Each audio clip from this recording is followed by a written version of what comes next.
I use momentum in my life constantly. Momentum is everything. I always say momentum creates mastery.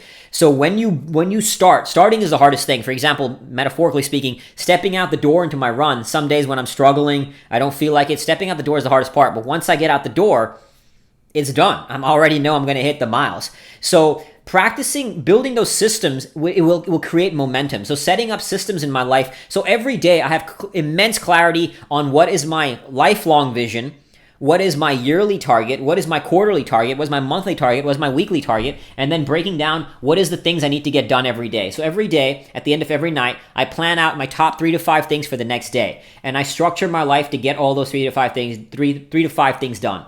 It doesn't always happen, and that's okay, but by working on it. The key is to focus on process, not just results. Yes, you want results, but focus on the process. Put your conscious energy on the process of accomplishing the results, not just the result in itself. So I always have the result in the back end of my consciousness, but my immediate focus is the next step. And as I keep taking those steps, that makes it that much easier to continue taking the next steps. So momentum creates mastery. Momentum is everything. If you build momentum the wrong way, and I've had days where when I used to drink and when I struggled with addiction, where I would drink a liter of vodka for 10 days straight. Liter a day for 10 days straight, and just go into some pretty dark spaces. That's a lot of drinking, as you might imagine.